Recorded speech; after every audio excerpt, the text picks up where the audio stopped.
407-9955, contribution of the opposition spokesman on finance. Then we had the contribution of the opposition leader, much anticipated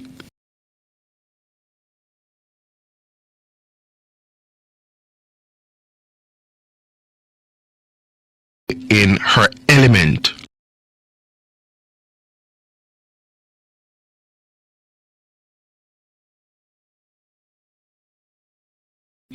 When it touches and concerns matters of the budget and particularly revenue measures, for example.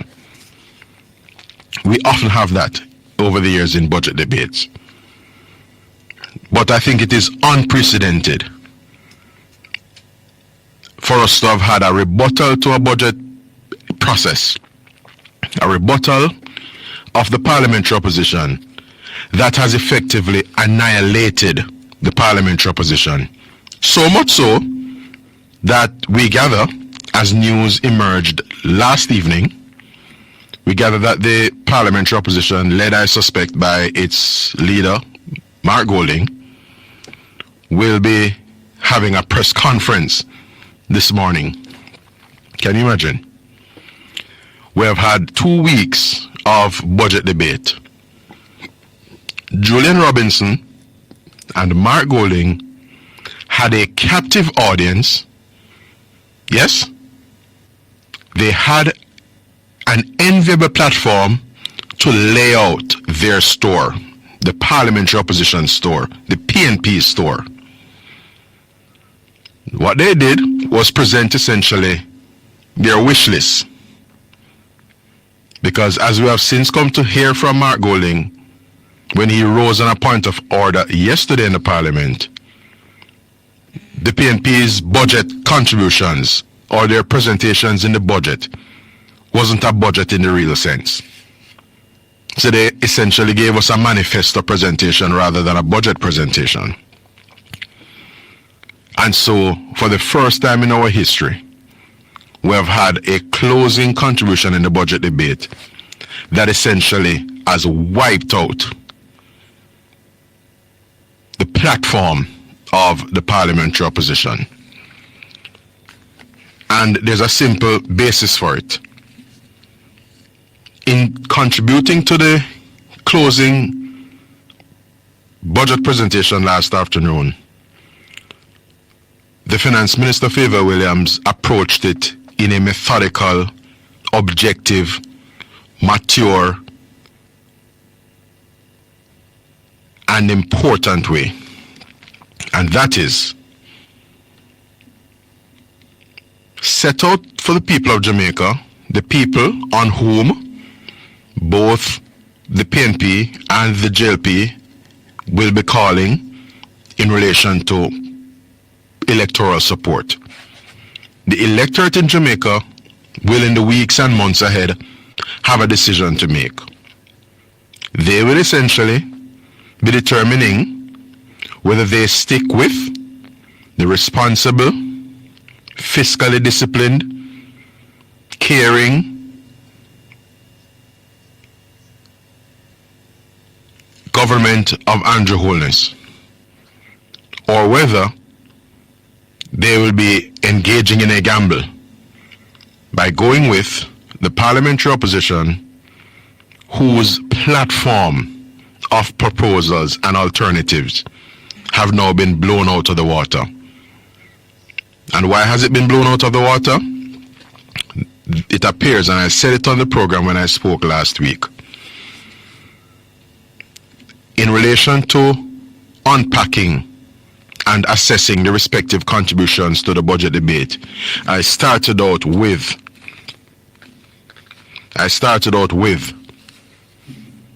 the assignment. I defined what the respective assignments were. That's what I started out with. And to the extent that the parliamentary opposition, having been in opposition for 9 years, and you're seeking to make a case for government, to the extent that they did not see it fit to come with, as it were, airtight proposals, but rather tell the public, as they did last week, that there would be other opportunities for them to present the numbers. I have said it elsewhere and I will say it here. It appears as though, where the government is concerned, the PNP, led by Mark Golding, is a gift that keeps on giving. I'll repeat it.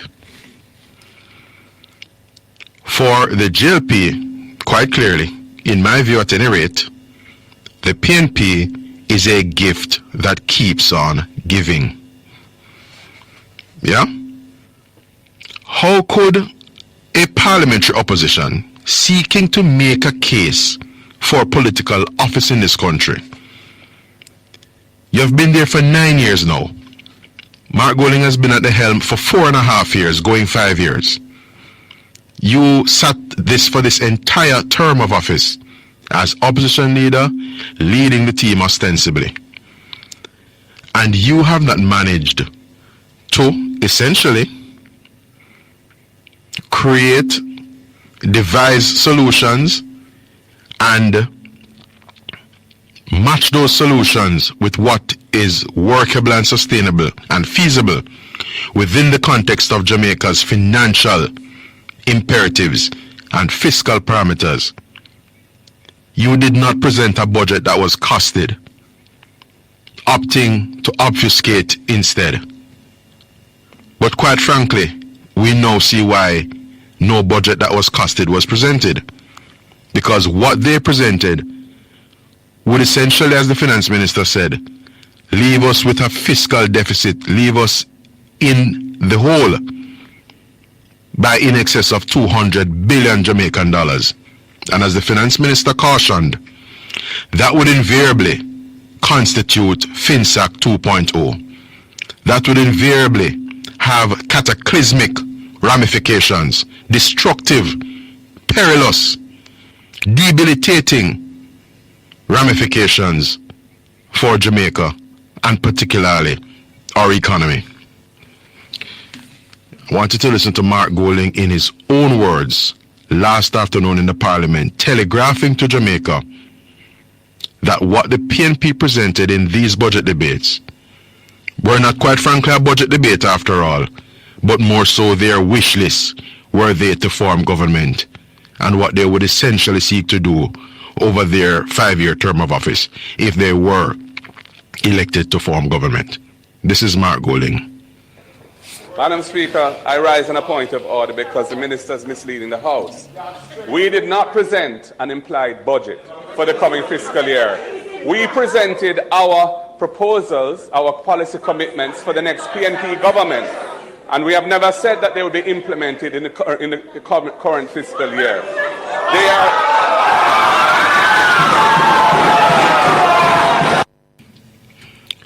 I'm going to ask my producer to, for the benefit of those who may not have heard that, we're going to play it at least 2 more times. But before we get to the final time, I just wanted to listen carefully. Again, the opposition leader was speaking in the context of the finance minister being in full flight. And based on what they spoke to when they contributed to the budget debate, Julian Robinson and Mark Golding, that is, they presented what their platform of alternatives to the government is. And as we surmise, these are the budget debate. This is the budget debate. And so whatever you propose, understandably so and expectedly so, is to happen within the parameters of what is attainable and doable where the finances are concerned. You can't have $10,000 in your pocket and go to Price Mart, go push 2 trolley. It don't work like that. And effectively, what the parliamentary opposition said it would do, especially in a context where they said they would be giving up considerable streams of revenue into central government, it was tantamount to having $10,000 in your pocket but going to the people in supermarket, whether Price Mart or anywhere across Jamaica, yeah, to push 2 big trolley. It cannot go so. Here is the opposition leader in his own words again. Madam Speaker, I rise on a point of order because the minister is misleading the House. We did not present an implied budget for the coming fiscal year. We presented our proposals, our policy commitments for the next PNP government, and we have never said that they will be implemented in the current fiscal year. They are...